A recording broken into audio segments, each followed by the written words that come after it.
The Doolittle Raiders mission is not the only historical event that makes South Carolina's aviation history so rich. The Curtiss Wright hangar where the event will take place also has a history of its own, and people are working to keep it around. From the cutting arena to the football field, Mel Blount makes an impact wherever he goes. If you're one of those students who doesn't get on-campus housing, you can visit the off-campus housing office for more information. However, South Carolina is currently ranked third worst in the nation in terms of graduation rates. Well, the Carolina Panthers have decided to spice up their logo for the first time since they joined the NFL in 1995. Well, Ben, I've seen you around here all day practicing this broom trick, so here's your chance. Let's see it. Not as all day, all week. And I'm Madeline Green. The University of South Carolina is a continually growing and evolving university. Over the last few years, we've seen the number of students increase significantly. This is what 1403 Richland Street looks like, but take a trip back in time and it looked more like this. The Man Simon's house is a historical site in Columbia, and from 1843 to 1970 was the property of a free African-American family. A person born into slavery purchases freedom, comes to Columbia, purchases enough property by the time he was 43 years old to enable this family to successively, each generation, achieve more and more. Now, years later, it's the location for Jacob Crockett's first archaeological project. And after 7 years, it's finally wrapping up. Crockett is a grad student at USC and has to complete the project to get his PhD. A project that has become very important to him. We want to use, and we do use, artifacts as a vehicle or a lens into the social life, into people's lives, so we can actually say something greater about the social world that we all inhabit. And Crockett uses what he finds at the site to show a closer look into their lives and into our society today. We can tell a story of kind of how we got from there to here. And so this lunch counter is a really good example of that. These little backyard eateries popped up all over the country in the late 19th century. But it's also the story of early fast food. The family used their land to set up businesses. But at one time, of course, we had the grocery store. We had the lunch counter. We also see what was important to them. The burial that actually contained two animals. The burial of pets like cats, dogs, and even a pet chicken. We know it was not a discarded chicken or thrown away. To artifacts they sold like bullets. We have a lot of ammunition. Combs. Objects made of a new plastic. Knives. We're missing the blade. This is likely a penknife. And even skin lightener. Everybody had something. Everybody leaves something behind. Crockett hopes to get all the objects he found out so the public can see them.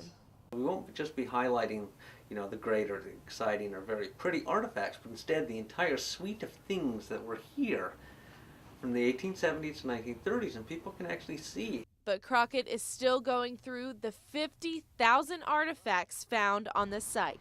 Madeline Green, Carolina News. Melkia Thomas is a junior transfer student at USC and did not receive housing for next year. Her friend Saniki Wright is in the same boat. The only thing they really did was apologize. And she just apologized for me not getting the email. They did not receive the email telling them it was time to sign up for housing again, and their only other option was a lottery system. When I called housing, the lady just told me that the sign up for housing was over. They were overbooked with the freshmen. They told me about the lottery, but that was too late. If I didn't take the lottery and at least try for that, then I'm out of housing. It was important for Thomas and Wright to live on campus, so I could get the feel of the campus life as well as where my classes were, everything, all the facilities. Because I really do not know a lot of people from South Carolina, so I had to live on campus. And I don't drive, so I had to be close. According to housing, there are around 6,550 beds on campus. 1,800 of those beds are reserved for upperclassmen. And for every 7 freshmen that live on campus, there are only 3 upperclassmen that live on campus. Joe Fortune, the director for housing administration, feels the effects of the growing student population and the aggressive renovation plan for the dorms. It's been a challenge for us in terms of, because we want everybody who would like to return to be able to return, but that just hasn't been the case over the last couple of years. All first-year students are guaranteed housing, and with a record number of students being accepted, upperclassmen are the ones feeling the impact. It seems like most returning students, upper class students, they really want the apartments with the private bedrooms, and we simply don't have enough to meet the demand for the campus. Housing uses the lottery system to assign the apartments. The lottery determines the order in which you're offered housing. If you're one of the first names to be selected, most often you get what you want and you're very happy, but if you're at the end of the list, most often you're not getting one of those apartments. Housing will also be taking a look at the system at the end of the spring semester and the summer semester to see if there are some changes to be made. But as for Wright and Thomas, they're left looking for another option. I have to find somewhere off campus, first of all. You know, like, when we stay on campus, we pay at the beginning of the semester. That's not the same. We have to pay every month. It's going to be a struggle being that I'm a college student, that I'm going to have to get a job to pay my rent, as well as not just depend on my parents to give me the money for it. So I definitely have to get a job. I definitely have to get a car. There's no plan for construction of new dorms, just renovation and bringing the current dorms up to a higher standard than they are now.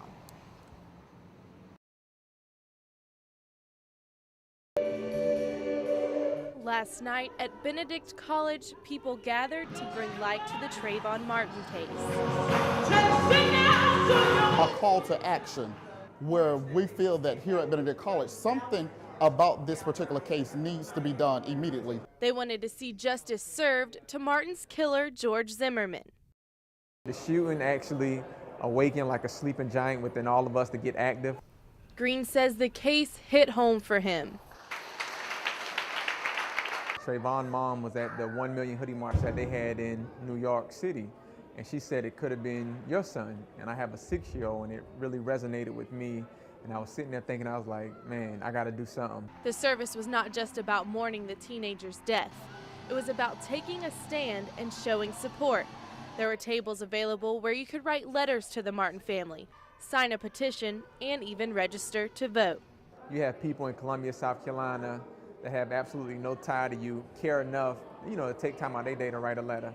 And Felicia's sermons, along with others, are sending their sympathy to the family. So a lot of people can know we're out here fighting for justice and make sure a change is going to come. That's what I basically wrote in the letter. They said that race isn't a part of the fight. It's not about white or, black and white. It's about what's wrong and what's right. The first thing people yell is race because the aggressor was not the same color as Trayvon Martin. And so I think this country needs to get past that point. The service left people wanting to see a change not only in Columbia, but in the United States. Madeline Green, Carolina News.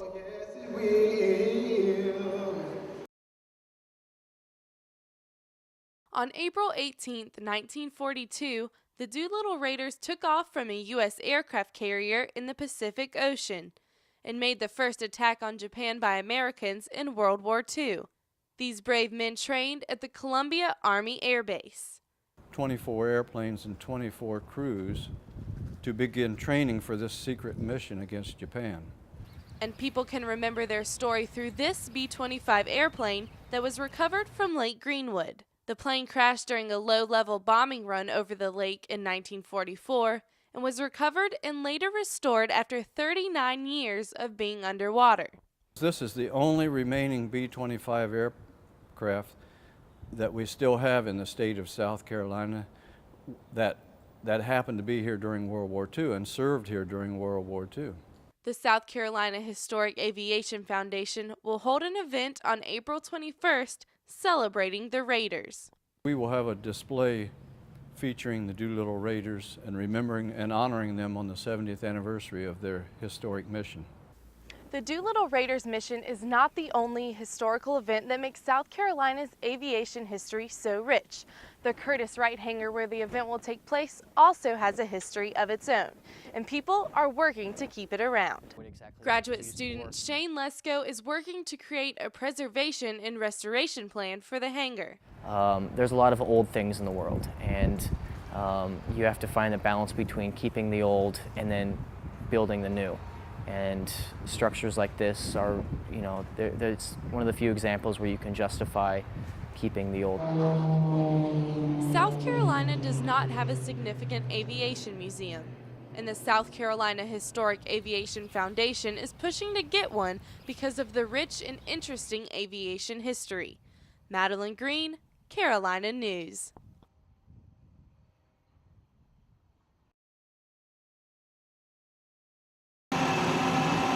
This is just a typical shred truck, and people are bringing all their unwanted documents to destroy them for a national competition. Renee Dickman is a graduate student at USC and says it is important to recycle. There's a great gratification in throwing away your notes for last semester and hoping to, not throwing them in the landfill, but throwing them into the recycling bin. We are participating in Recycle Mania. It's actually an 8-week national competition for pounds of recycling. We count all of the bottles, cans, cardboard, and paper, obviously, that we recycled during that time, and then we're ranked nationally. USC is ranked 91st out of 630 schools, but is still losing to rival Clemson, who is ahead at 83rd. Right now, USC is 70,000 pounds behind Clemson. So if they could just fill up one of these trucks, that would put them ahead.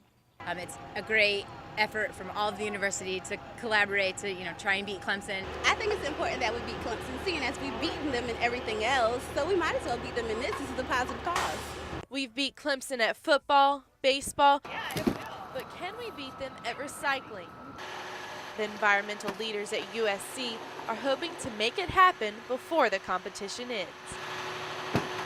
Madeline Green, Carolina News.